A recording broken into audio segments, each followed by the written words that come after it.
Okay. Good luck, guys. That's not out. Huh? That's not out. You have press go live.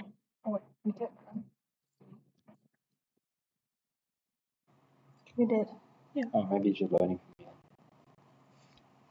Yeah, there we go. Okay. Excellent. Okay. I might need one of these pages later.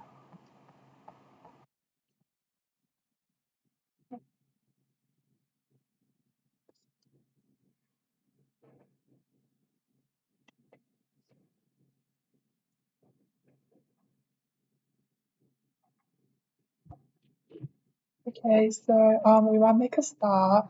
And welcome. So this is for the Math1081 workshop.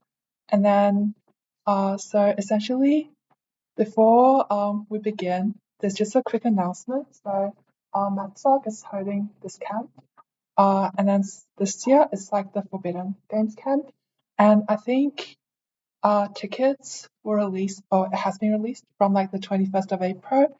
And the camp will be from the 6th of June to the 8th of June. So that's just a quick promotion. And then I think you guys should come because it's really fun. And then you get to know a lot of people. Yeah, so and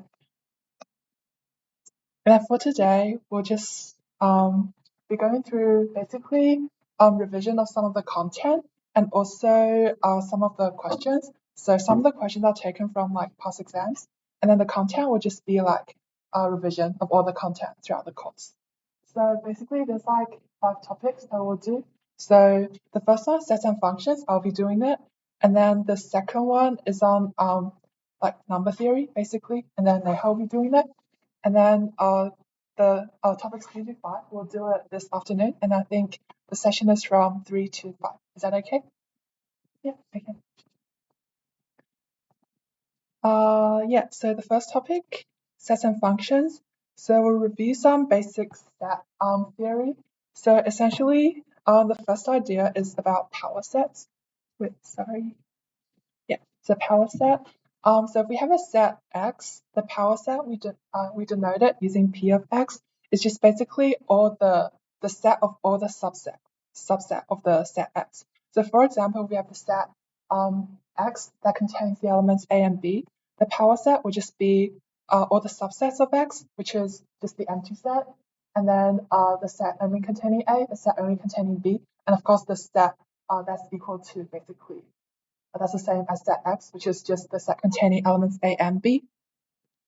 And then, so for the cardinality of the power set, essentially cardinality just means the number of elements inside a set. So for the cardinality of a power set, that's equal to 2 to the power of the cardinality of X. And hopefully you guys know that this is true because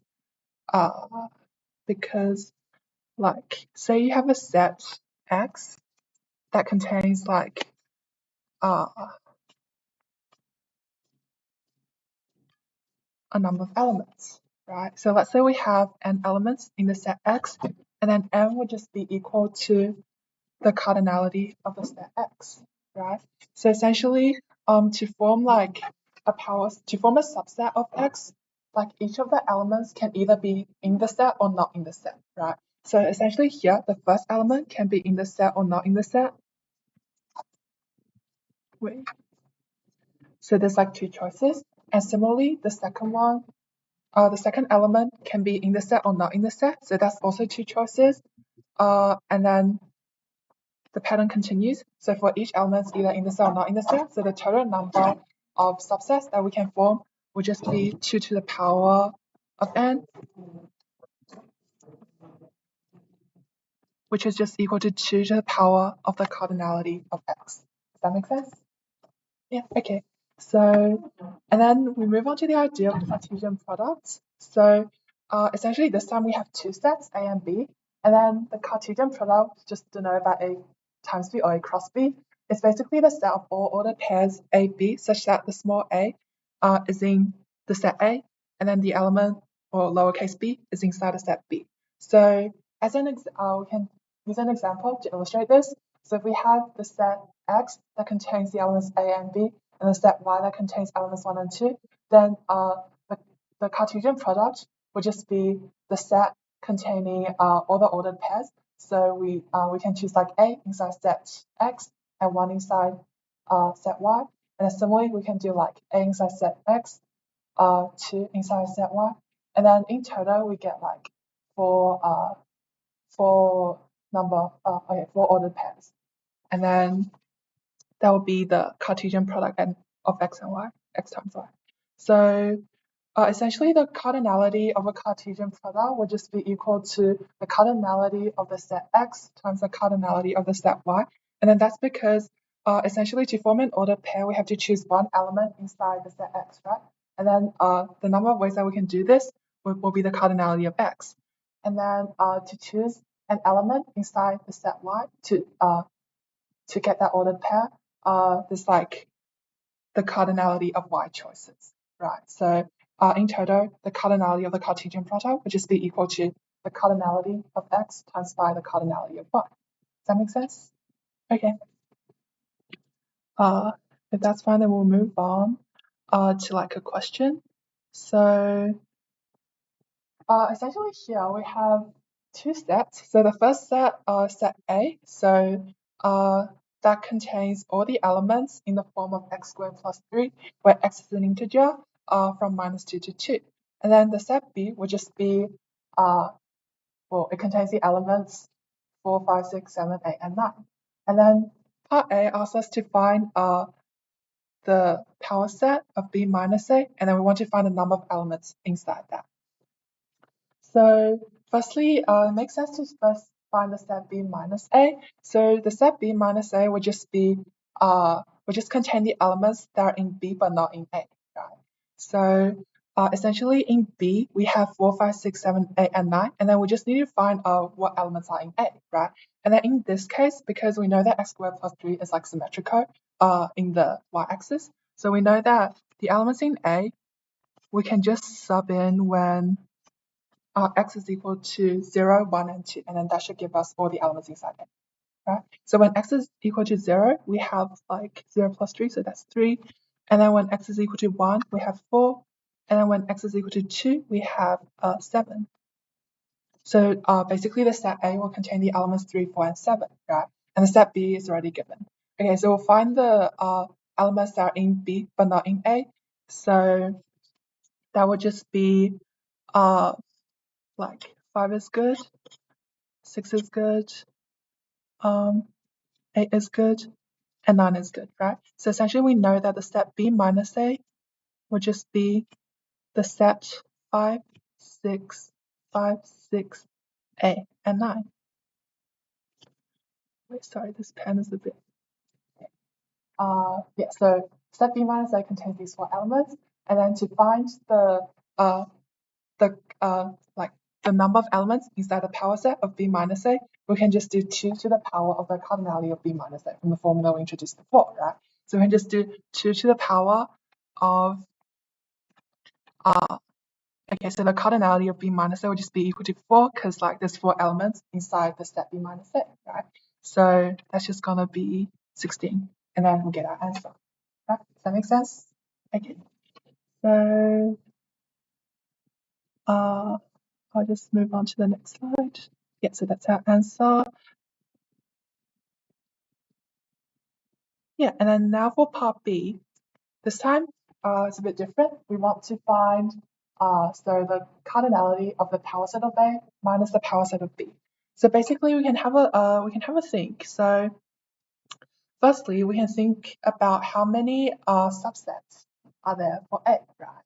So because A we said before that it contains the elements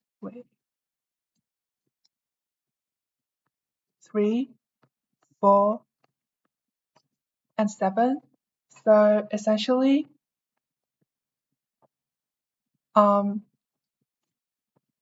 we know that the power set of A will contain 2 to the power of the cardinality of A, number of elements, and then that will be 2 to the power of 3, because there's 3 elements inside A, and that will be 8. So essentially we know that there's 8 elements inside the power set of A, right? And then after that, essentially because for that 8 elements that's inside the power set of A, we want to remove the ones that are also that is also a subset of B, right? Because we want to minus power set of B. So we want to find the intersection of the sets A and B, and that is just the set 4 and 7. So like the only subsets that belongs to both the power set of A and the power set of B will just be the empty set, the set containing the element 4, the set containing the element 7, and also the set containing both the elements 4 and 7. So in that case, we know that essentially there's like 4 subsets in both 4 sets in both PA and PB, power set of A and power set of B. But then there's 8 elements in power set of A. So essentially the power set of A minus the power set of B would contain 8 minus 4, which is equal to 4 elements. And yeah, so that's the answer we get. Does that make sense? Okay.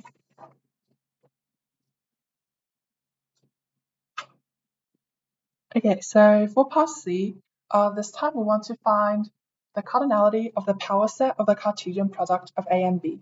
So essentially we said, again, just as a reminder, A contains the set 3, 4, and 7, while B contains 6 elements in the set. So we said that before. We know that the power set of A cross B would just be equal to 2 to the power of the cardinality of the Cartesian product A times B.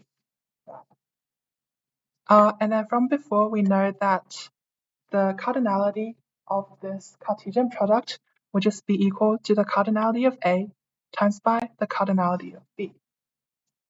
So we can just sub in, we know that the cardinality of A will be 3 because there's 3 elements inside the set A. And then we know that the cardinality of B is 6 because there's 6 elements inside B. So in total, we get 2 to the power of 18. And then that would just be our answer to part C. Does that make sense? Okay. So yeah, these are just the answers. Right, and then so that's basically sets. And then the next part is on the law of set algebra. So essentially, if we get like a complex expression like that, we kind of want to simplify it. And then the way we do this is we use the laws of set algebra. So if you remember that's like things like your De Morgan's law, distributive law, union with complement, and then identity laws, all that kind of stuff. So we want to simplify it. So we'll look at it step by step. So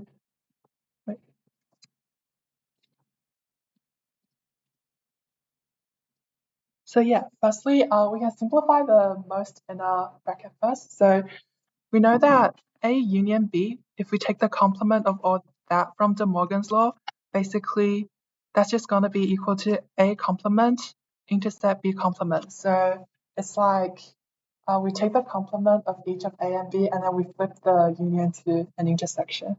And then so that's De Morgan's law. So that and then we get this step. And then after that, we kind of want to simplify this thing here.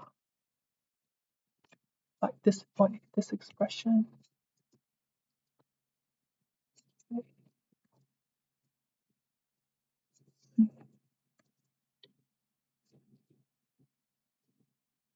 Yeah, this expression here. So the way we can do that, so if we have like a set and then union like another thing in brackets in which there's like a union or intersection, then we can just use distributive law. So essentially that would be equal to A union A complement and then intersect A union B complement. So after that, we know that A union A complement because, well, A and A complement all together, they will just make the universal set, right? Because an element is either in A or not in A, right? If it's not in A, then it's in A complement. So that would just be equal to the universal set. So equal to the universal set. And then to simplify further, we know that because universal set intersect any set, we know that we're just going to get back that set itself because the universal set is kind of like the largest set we can get, right? So universal set intersect with anything, we just get back whatever set it intersects with. So in that case, we just get universal set intersect A union B complement. That's just going to be equal to A union B complement. And then after that, we can use the distributive law again, just like the way we did it in step 2. And then after that, because we know that B intersects B complement, well, that's just going to be the empty set because an element's either in B or in B complement. It can't be in both, right? So that's just going to give us the empty set. And then now we have a set union with the empty set. And we know that because the empty set is kind of like the smallest set that we can get. So we're just going to get back A intersect B as our answer. Does that make sense? So it's mainly De Morgan's law to simplify like an expression, like a whole expression complement. And then it's distributive law when you have like a set union by like something else in brackets. And then just dealing with universal sets and empty sets. Is that good? Okay. So in that case, that's the law of set algebra. So we'll move on to functions. So basically for functions, we'll go through like the definition of like injectivity, surjectivity, bijectivity, and also pre-images, images, and then I think there's also something on inverse. And then we'll do some questions. So firstly, for injective functions, that basically means that let's say you have a function that maps from the set A to the set B. We say that it's injective if and only if for any x1 and x2 inside the domain of the set A, if we have fx1 is equal to f of x2, that would imply that x1 is equal to x2. So in other words, we can't have like two elements inside the domain mapping to a same element inside the codomain, right? So yeah, so that's stating part in like the statement 2. So essentially for each output B inside the codomain B, it can have at most one corresponding input. So in other words, if you have like, let's say,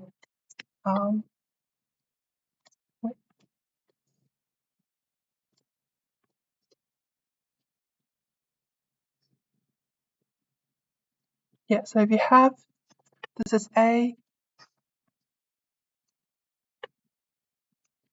and then this is B. So essentially in A, we might have some elements, right? And these will like together form your domain. And then for B, we'll have some elements as well, and then that will form your codomain.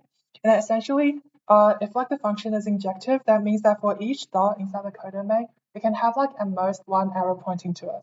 So it basically means that you can't have like two arrows pointing to the same one, then the function wouldn't be injective. And then and then this will be fine, like just one arrow pointing to like a dot. But then you can't. You can also have something like a dot with like no arrows pointing to it. That's fine as well. So yeah, that's a definition of injective functions. And then for surjective functions, so a function is surjective if like basically all the elements inside the codomain has an element in the domain to map to that element. So essentially, that just means that, like again, if we have A and B, there might be like some elements inside A that forms like the domain, that together forms the domain, and there's some elements inside B, right? And then so surjective functions just means that all the elements, like all the dots in B, they have like at least one arrow pointing to it. So if like there is a dot like inside B, so an element inside B that doesn't have like an input from A to map to that element inside B, like without an arrow, basically, then that just means that the function is not surjective. And then if a function is surjective, then the range would just be equal to the codomain because basically all the elements in the codomain is mapped to, right? So yeah, so that's the definition of surjectivity. Oh yeah, and then the definition of function. So basically a function is a subset of the Cartesian product of x and y. So specifically, for any x inside the domain big X, then there exists some y inside the set big Y such that x and y is in F. So what that means is if you have a set X that will contain some elements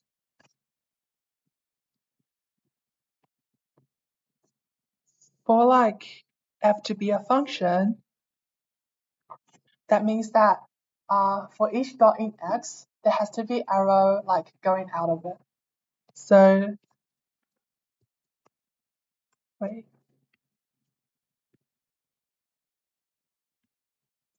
Yeah, so this one would need to have an arrow going out, an arrow going out, wait, I can't use the pen.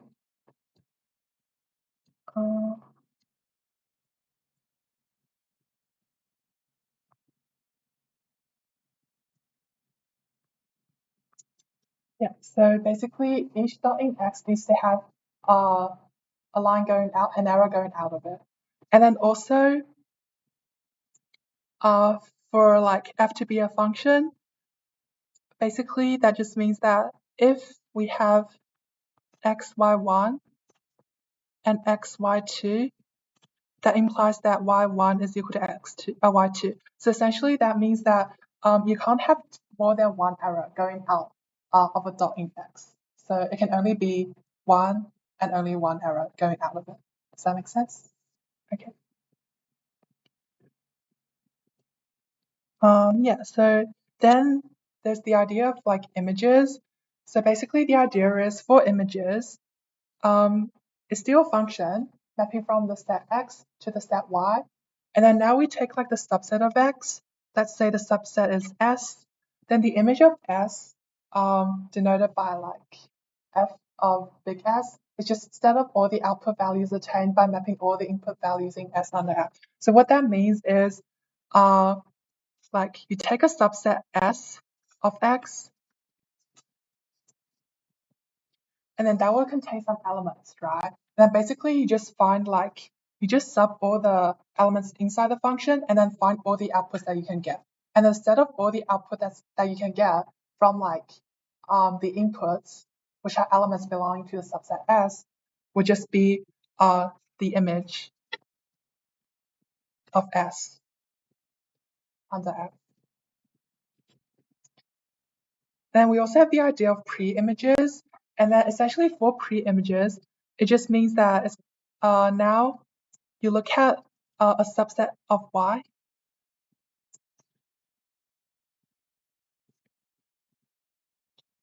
So you look at maybe a subset of Y, and then look at all the inputs that can give the outputs that are elements of the subset of Y. And then the set of all the inputs that you get would just be equal to the pre-image. Yeah, so we'll look at a problem. So we have a function that goes from integers, and then it also maps to integers, and then it's defined by fx is equal to floor of x minus 1 divided by 2, and then we want to show that f is not injective. So we know that the definition of injectivity is that for all x1 and x2 belonging to the domain, in this case the integers, if we have f of x1 is equal to f of x2, then that suggests that x1 is equal to x2. But in this case, we want to show that it's not injective. So we kind of want to show that the negation is true. So to negate this statement of like injectivity, okay, so we reverse the for all to like there exists. So we can say that there exists x1, x2, belonging to the integers such that f of x1 is equal to f of x2 and x1 is not equal to x2. So we just want to prove that this statement is true. If we can prove that this statement is true, then we prove that the function is not injective. To prove that this is true, basically we just need to find two different inputs, x1 and x2, such that when you apply the function to them, you get the same output. So we can just give an example, because we only need to prove that there exists like two numbers. We don't need to prove that for all. So an example is like sufficient in this case. So let's say when x is equal to 0, or maybe when x is equal to 1, we get f of 1 is equal to 1 minus 1 divided by 2, then you floor it, so it's like 0. And then when x is equal to 2, in this case you get 2 minus 1 divided by 2, it's like 0.5, but then if you floor it, you still get 0. So f2 is also equal to 0. So in this case, we have found x1 is equal to 1 and x2 is equal to 2, such that they are not equal, but then the output is the same. So therefore, we have shown that f is not injective. Does that make sense? Okay.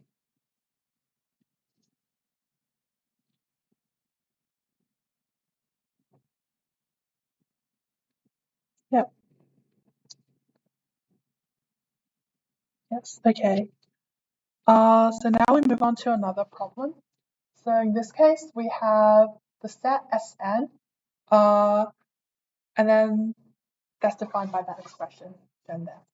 And then essentially we want to find the number of functions there are that maps from S7 to S8. So I think we should find S7 and S8 first. So we can find S7. So essentially S7 will be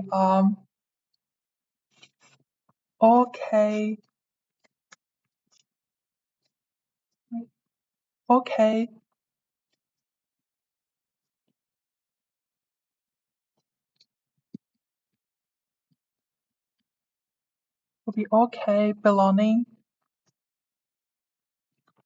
to the integers. It's all right. Such that, okay, so in this case n is 7, so we just sub 7 inside. So it will be 4 times 7 plus 3, which is like 31, less than or equal to k, less than or equal to 4 times 7 squared plus 5. I think I calculated it. That's going to be 201. Yeah, so essentially we know that S7 will just contain the elements 31, 32, 33, all the way up to 201. And similarly, we'll find S8. So S8, this time you just sub n is equal to 8 inside the expression. So that's 4 times 8 plus 3, which is like 35, less than or equal to k, less than or equal to 4 times 8 squared plus 5. And I also calculated that. I think that's 261.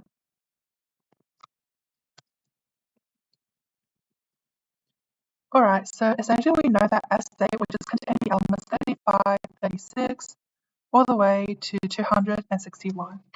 So it might also be useful to find the cardinality of S7 and S8.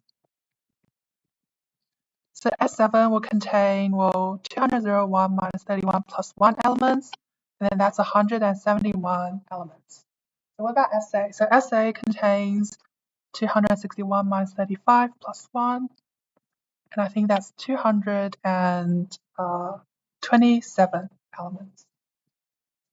Okay, so now we want to find the number of functions that map from S7 to S8. So we know that S7, right?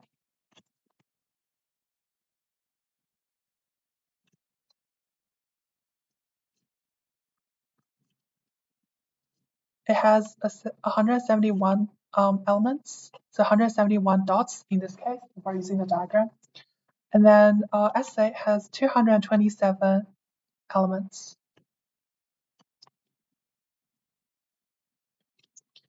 So now to basically to form a function, right, we think about what each of the elements inside S7 can be mapped to, right? So if we look at the first dot in S7, Well, it can be mapped to any one of the 227 dots inside SA, right? So basically there's like 227 choices. And then for the second dot inside S7, similarly, it can also be like mapped to the 227 dots inside S8, right? So in total, in total we get 227 choices as well. And that's gonna be like the same pattern for like all the other dots inside S7, right? So that just basically means that in total we'll have like 171 227s multiplied together. So that will be equal to 227 to the power of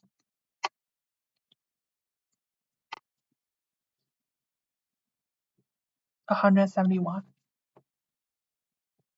Yeah, so in this case, to form a function, basically that just means that we're choosing one output for each of the input. So basically we have to choose one. We can't have a dot in S7 that doesn't map to anything because that wouldn't be a function anymore. Then we can't also have like a dot in S7 that maps to like more than one dot in S8.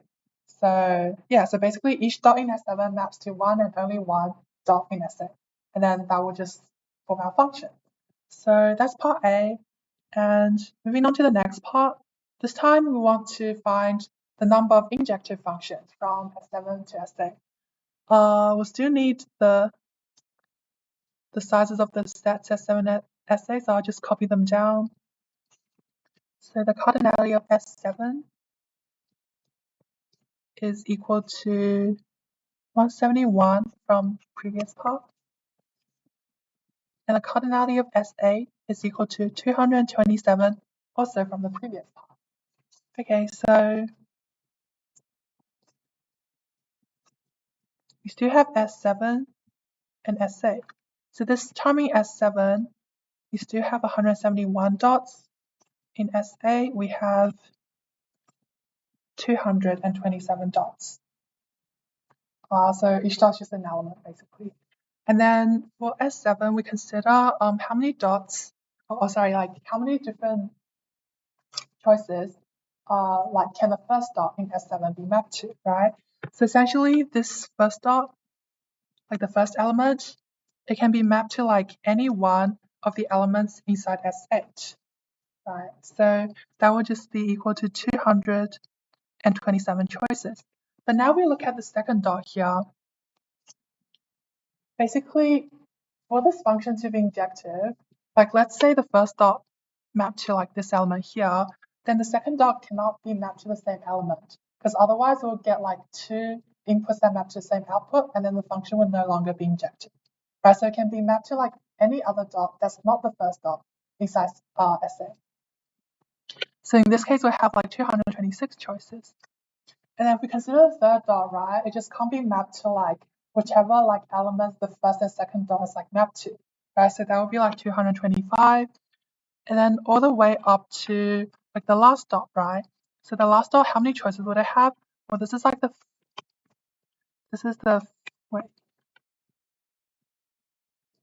first dot, second, third, and the last dot would just be the 171st dot. So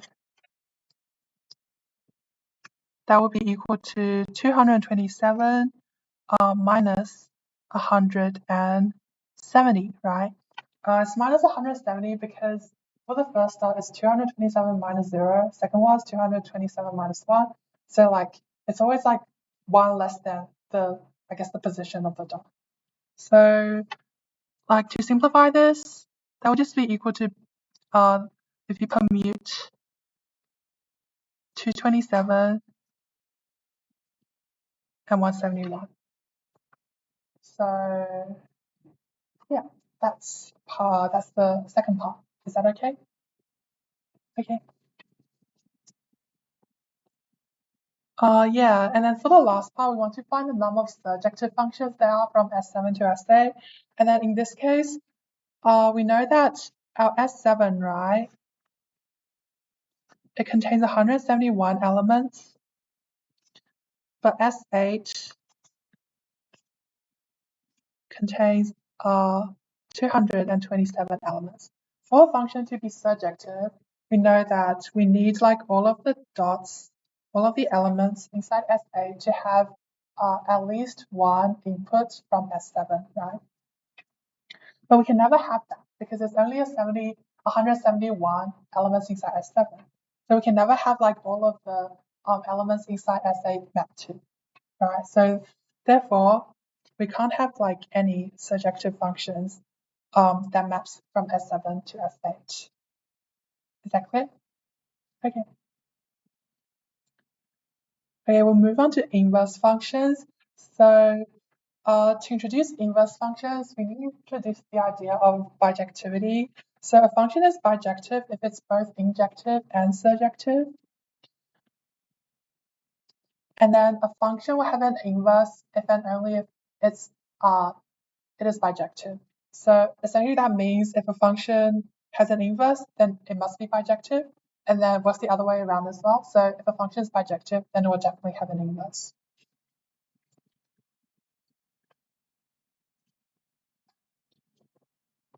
Yeah, so for inverse functions, let's say if g is an inverse of f, then g will be an inverse of f if and only if we compose g and f together, we get the identity function back.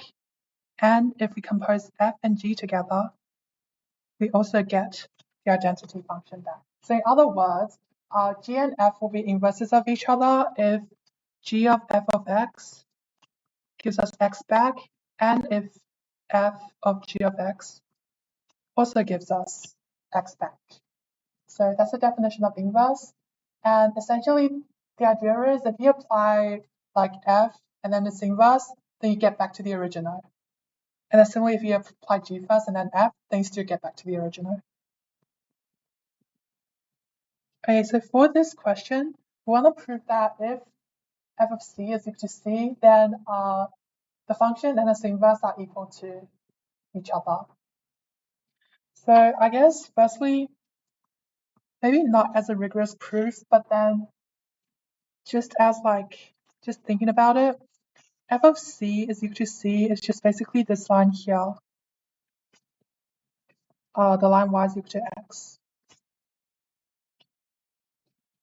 And then we know that the inverse of a function will just be the reflection in the line y is equal to x. So if we reflect this function in the line y is equal to x, it wouldn't change. So we know that the inverse will be equal to the original function. But then I guess as a more rigorous proof, we can apply the theorem we defined on the previous slide. So essentially we know that if we apply f inverse to c and then apply f, we expect to get c back by the definition of inverse functions. And similarly, if we apply f inverse of f of c, we expect to get c back. So the idea is here we're given that fc is equal to c, right? So we can apply the second one because we know fc. So that means f inverse of f of c, which is just equal to f inverse of c, would just be equal to c. So we found f inverse basically. So f inverse c would just be equal to c.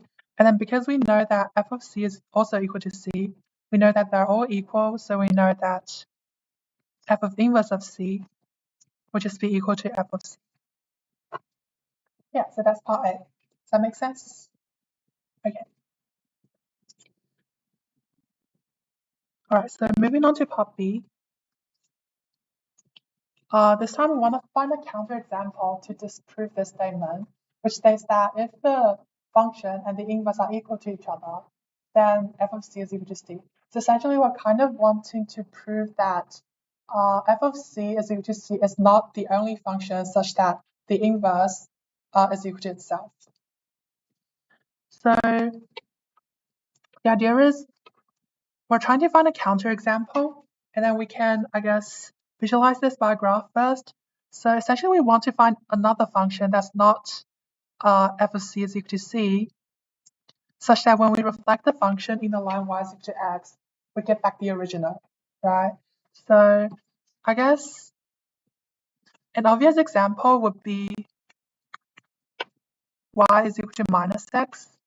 So in other words, f of c is equal to minus c, right? And then we just need to prove that this actually works.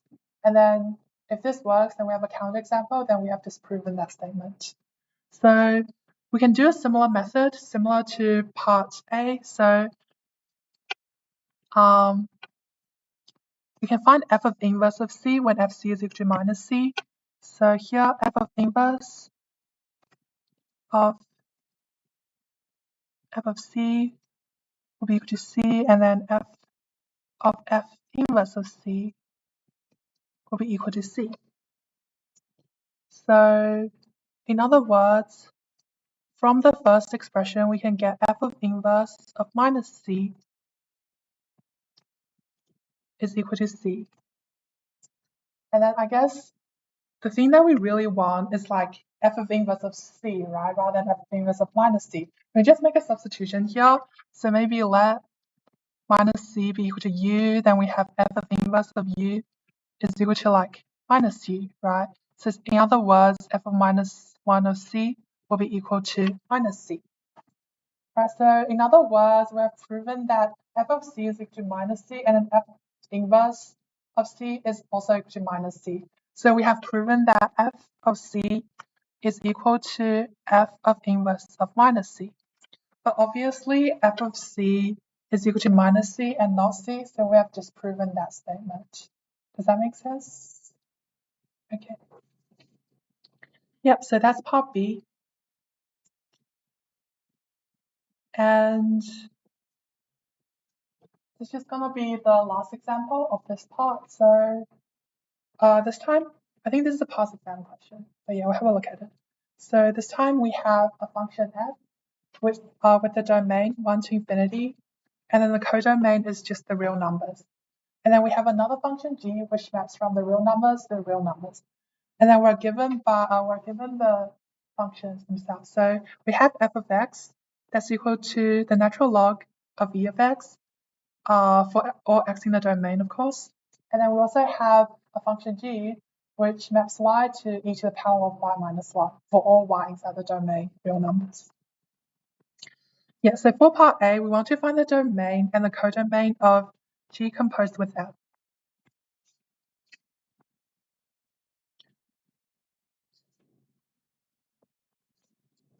Yeah, so to find the domain, we know that firstly, the domain of f is from 1 to infinity. So that means for g composed with f of x to be defined, x must be in this domain. And then we have a look, the codomain of f, which is the real numbers, is basically a subset of the domain of g, which is the real numbers, right? Because we can say that the real numbers are a subset of the real numbers. So essentially what that means is whatever output I get for f of x, it would be a valid input into the function g, right? So essentially that means composing g with f will not restrict this domain further. So in other words, our domain would just be 1 to infinity. Yeah, and then for the codomain, basically because we know that the codomain of g is just all the real numbers, so we can just say the codomain of g composed with f is also just the real numbers. Does that make sense?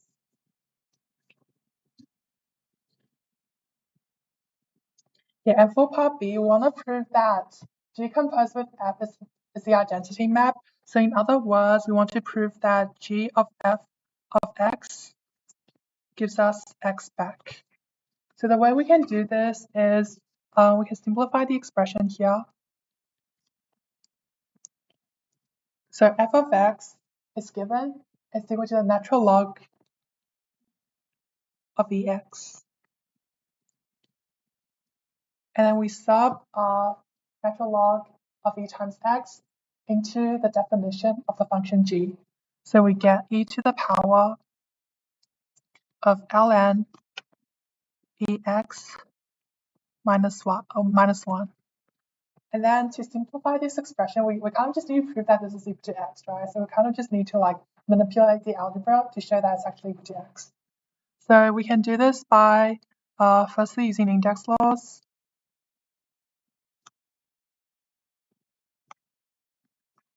And then the numerator would just be e of x, e times x, and the denominator would just be e. So we just get x. So essentially we've proven that G composed with F is just the identity map.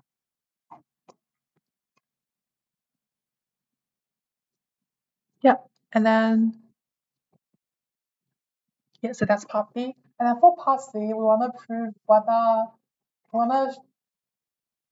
want to decide whether it is true that F is the inverse of G.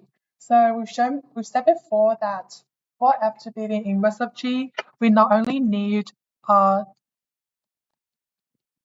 G composed with F of x being equal to x, we also need F composed with G of x giving us x back, right? And then from part B, we've already shown that G composed with F of x, that's equal to x. So we've kind of shown half of it, but then we just need to decide whether F composed with G of x is also x, right? So we can have a think. So G of x, that's the function e to the power of x minus 1. And then we know that e to the power of x minus 1, this function looks something like this, like e to the power of x shifted right by 1 unit. But essentially that means that e to the power of x minus 1 is always going to be greater than 0. In fact, the range can be any number from 0 up to infinity, right? And then we have a look. If the range is anything from 0 to infinity, then we need the domain of f to be from 1 to infinity. That means the part where like g of x maps to 0 to 1 will not like let f be defined. So that means when x is from 0 to 1, f of g of x won't be defined. So in other words, we can't say that f composed of g of x is equal to x.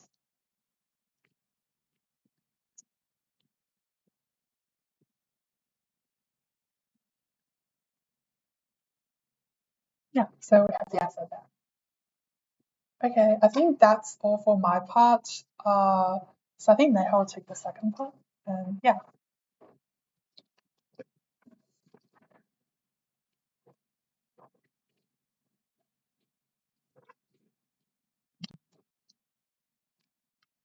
Okay, so now we'll go through integers, modular arithmetic, and relations.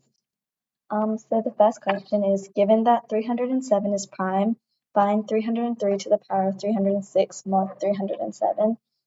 For this, we're going to need to use Fermat's little theorem. So Fermat's little theorem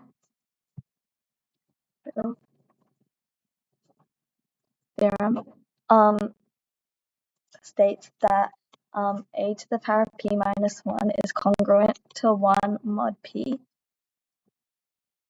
Given the two conditions that 1, p is prime, and 2, p does not divide a. So for this question, we can observe that p would be 307, and we are given that 307 is prime, so the first condition is satisfied. And a would be 303, and a was 303, and p, we have to show that p does not divide a, and clearly 307 does not divide 303. So the second condition is satisfied, so we can use Fermat's little theorem. So from Fermat's little theorem, we get that 303 to the power of 306 is congruent to 1 mod 307. And from this, we know that 303 to the power of 306 mod 307 would be equal to 1. So that should be our answer. Yes, so this is just a theory. So it says for any prime p and any integer a such that p does not divide a, we have a to the p minus 1 is congruent to 1 mod p. And yeah, that's the answer that we got. So continuation on that question, it's asking us to find 303 to the power of 3063 mod 307. And for this part, we can use the previous result, which was this. And we'll go through step by step how they did it. So first, you can try and make the 303 to the power of 3063 start to resemble this by using index laws and breaking it down into 303 to the power of 3060 times 303 cubed. And we know that 300 to the power of 306 to the power of 10 is the same as 303 to the power of 3060. And we've already shown that 303 to the power of 306 mod 307 is equal to 1, which is how they go from here to here. And yeah, times 303 cubed. And they simplify it to negative 4 because 303 minus 307 equals negative 4, which basically means that both 303 mod 307 and negative 4 mod 307 would have the same remainder when divided by 307 because they differ by 307, so you can just replace it to make like the maths easier. So that's equal to negative 64 mod 307. And then the answer is 243 because whenever you have a negative number, you want to make the answer lie between 0, let's just say it's n, and 307, which is the modulus. So then they add 307 to get 243.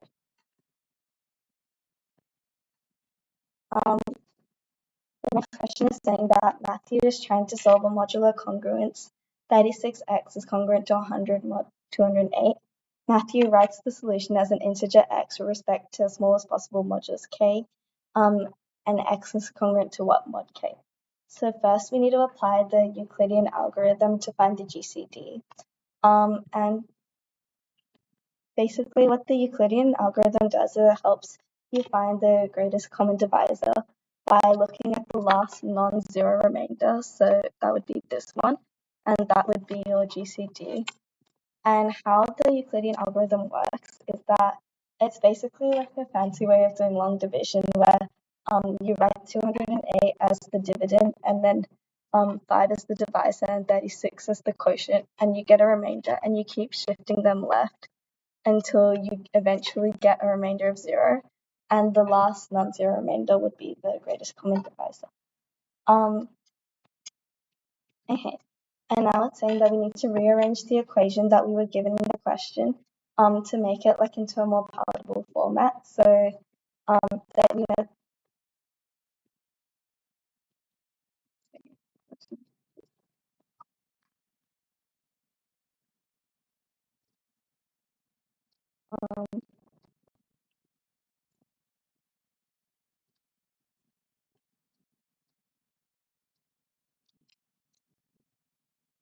so we need to rearrange this to make it into a more palatable format. So we're given that 36x is congruent to 100 mod 208, and we can rewrite that as 36x equals 100 plus 208k, which makes sense because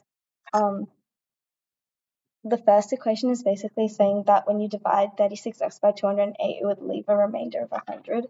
So you can kind of write that 36x minus 100 is like a multiple of 208, so 208k, which can then be written as 36x equals 100 plus 208k, which is this equation. And then what they do is they substitute y equals negative k to move it over to the other side. And we've already found that the greatest common divisor of 36 and 208 is 4, and obviously 100 is divisible by 4, so you can simplify it by dividing by 4. And the reason that I'll just keep that.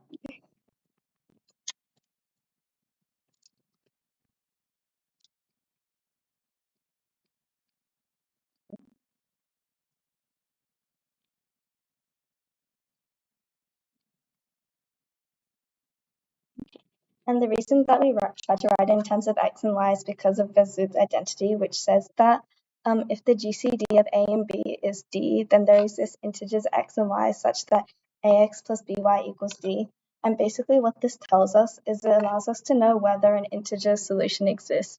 So for instance, for this, the GCD of 36 and 208 we figured out was 4. So we know that you could write an equation in this form, y equals 4, and there must exist a solution.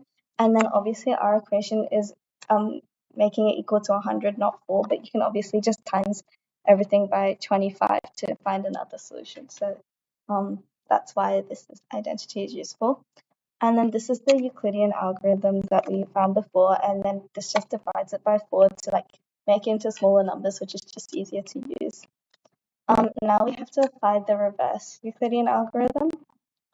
And this is just so that we can get an expression in terms of 52 and 9, which were the coefficients of 9 of x and y.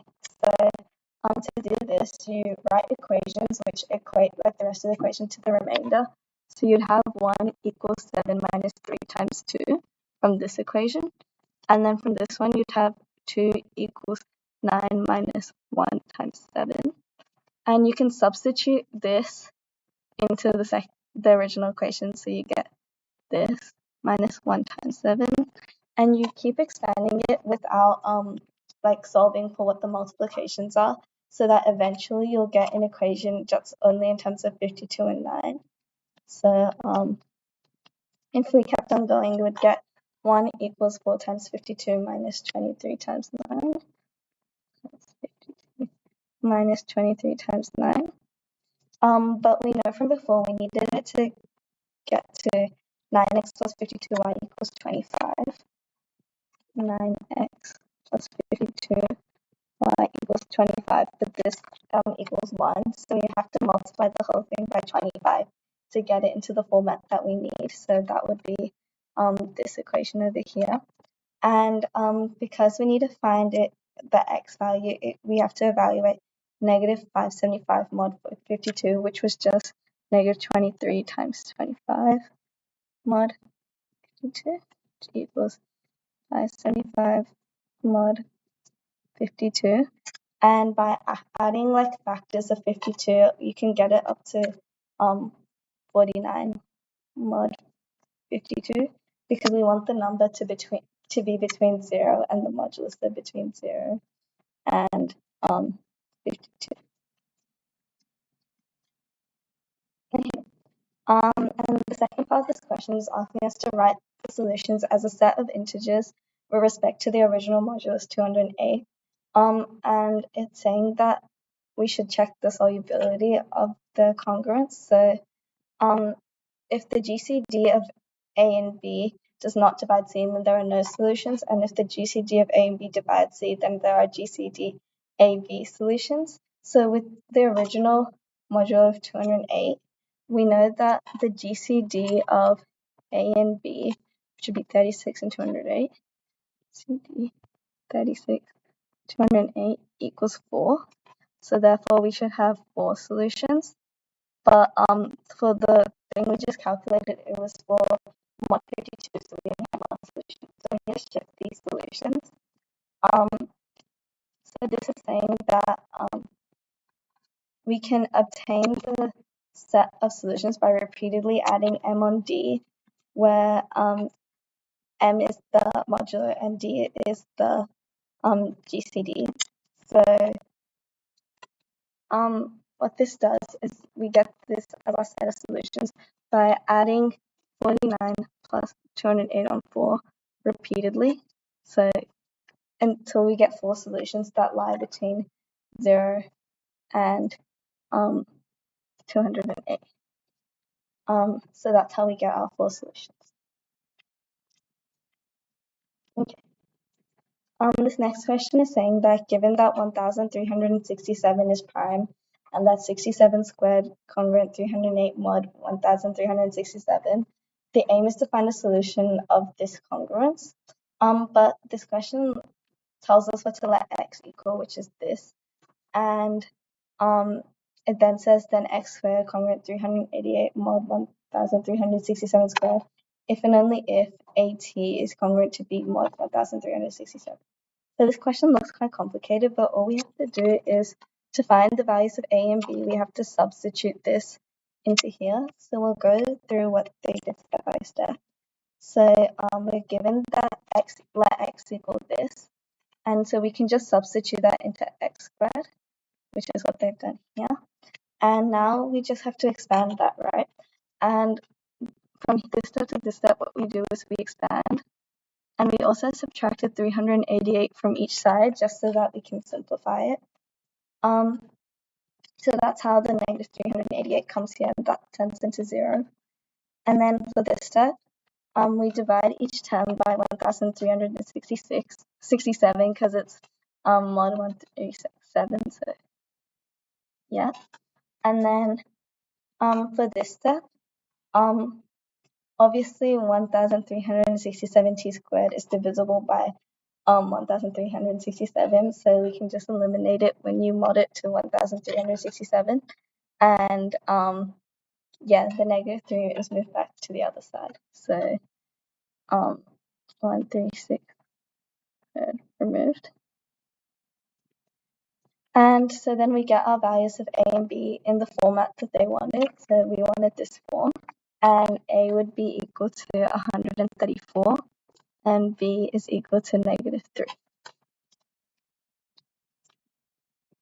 Okay, this is saying, before attempting to solve the congruence AT is congruent to B mod 1367, it is wise to confirm that it actually does have a solution. And this is true because, so we're using the same theory from before, and we have to check the GCD of A and B, which is 134 and 1367. And we're given that 1367 is prime, so therefore they can't have any common factors other than 1, so the GCD is 1, and obviously 1 will divide C because it divides everything, so there is one solution.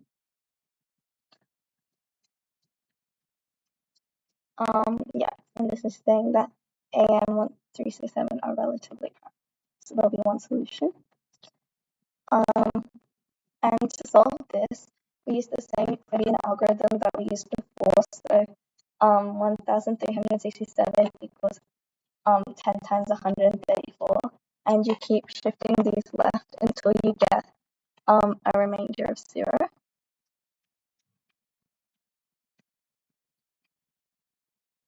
And then they use the reverse Euclidean algorithm. So like before, you write the equation in terms of the remainder. So 1 equals 27 minus 26 times 1.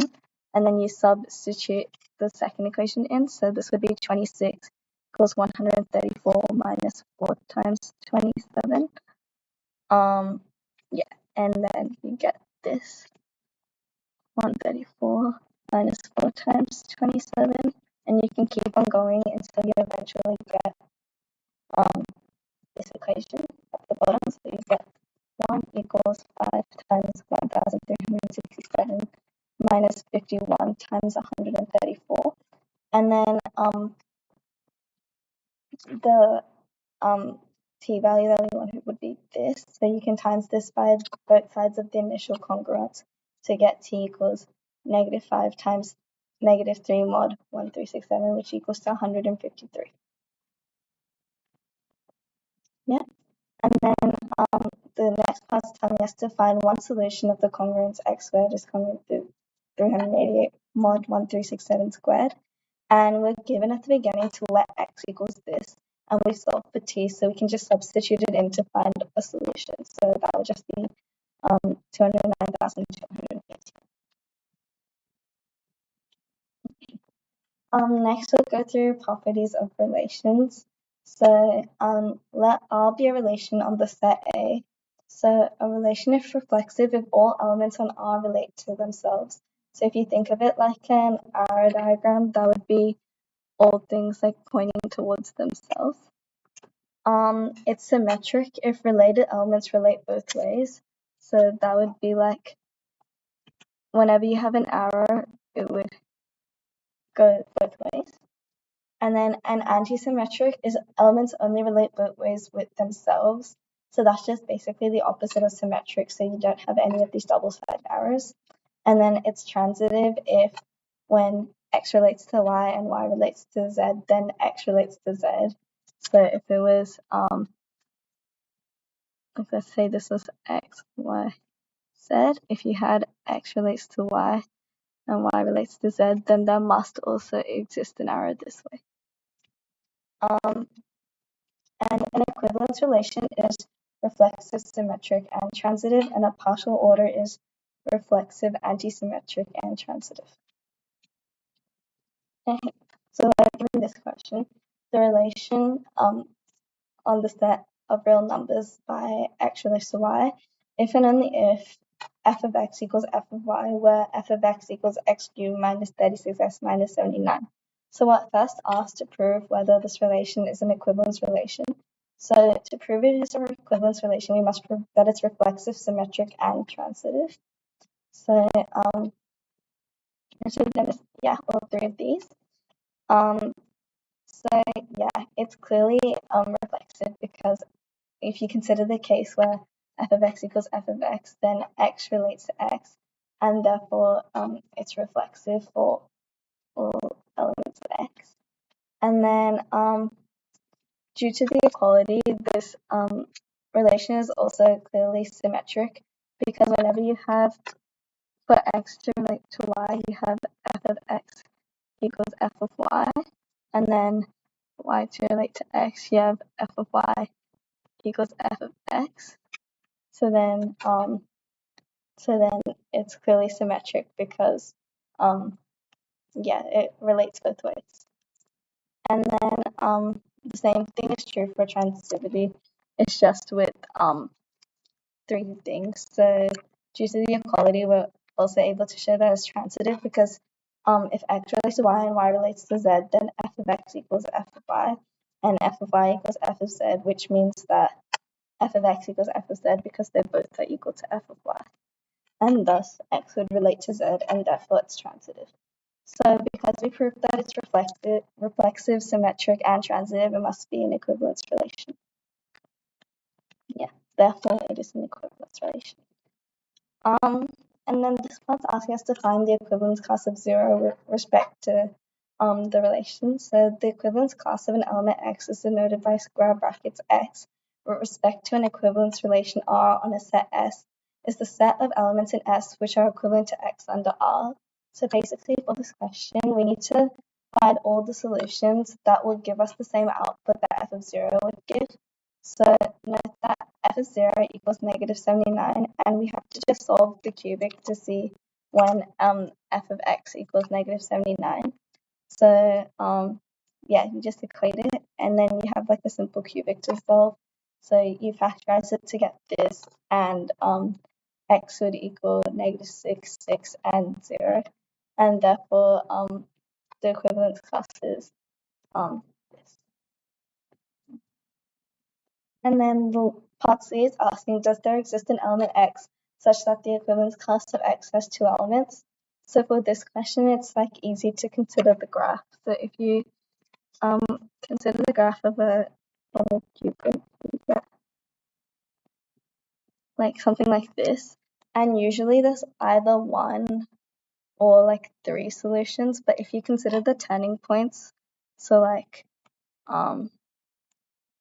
here, there's two solutions, which will mean that there's an equivalence class of x that has only two elements. So so it says consider the turning points of the function f, and note that f dash x equals 3x squared minus 36.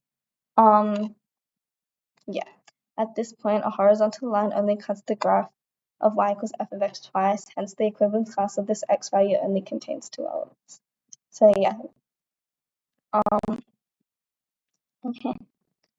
The next question is asking us to consider the coset here, which is just the partially ordered set, and where it denotes the divisibility relation. So for the first part, we're asked to find the maximal elements and whether or not there is a greatest element, And for this, we'd have to consider the AEST diagram. So basically for this diagram, you'd put all the like lower numbers at the bottom.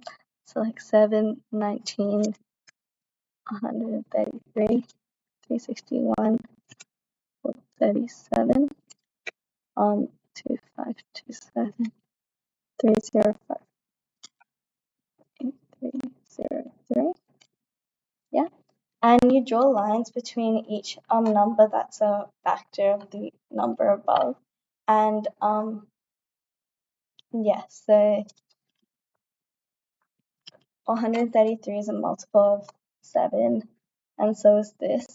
And then 2527 is this. But note that you don't draw lines when it already has like a line connecting both of them. So for instance, you wouldn't draw a line from 7 to 2527 because our partially ordered set is transitive, so you don't need to consider that. So it would get this.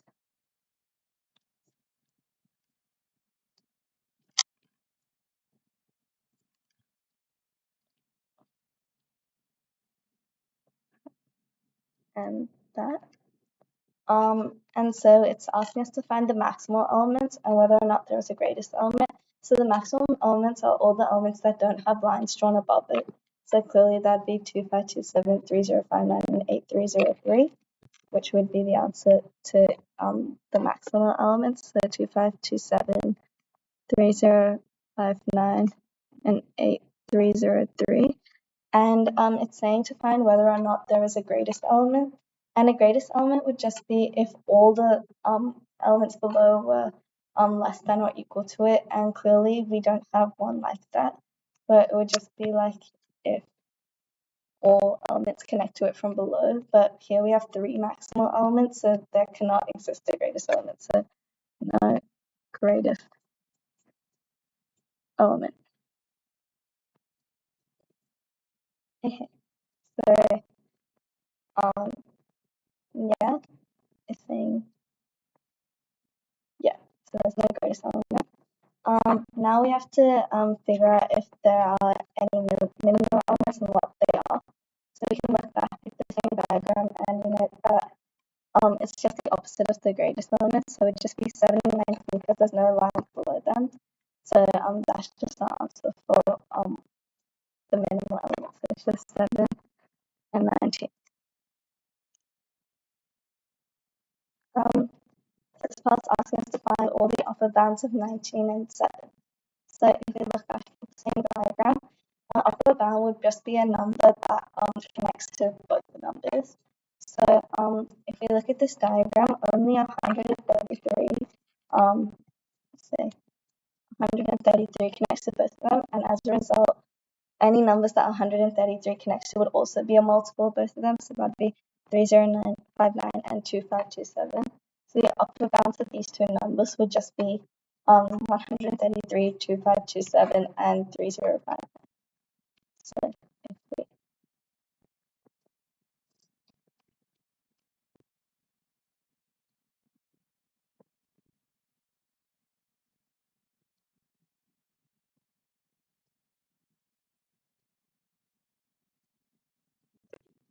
we get that,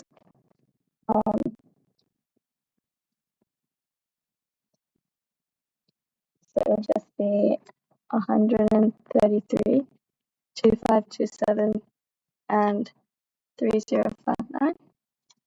And then the next part is asking us to find all the lower bounds of 2527 and 3059. So if we look back at the same diagram,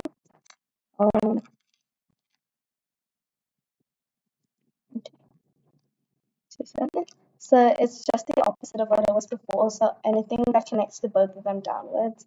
So we know that that's going to be 133, and anything that connects to both of them would also be, so 7 and 19, because these are the only common factors between both. So we get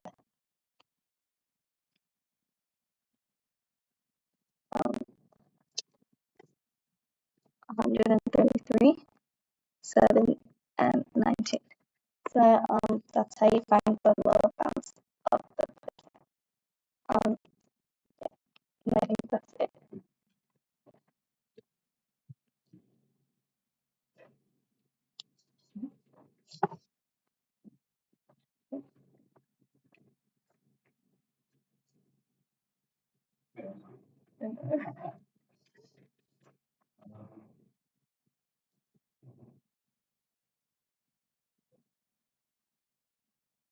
Yeah.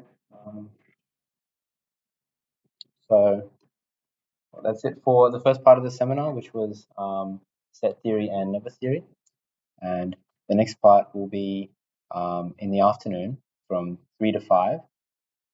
And that'll be covering logic and proofs and combinatorics and graph theory.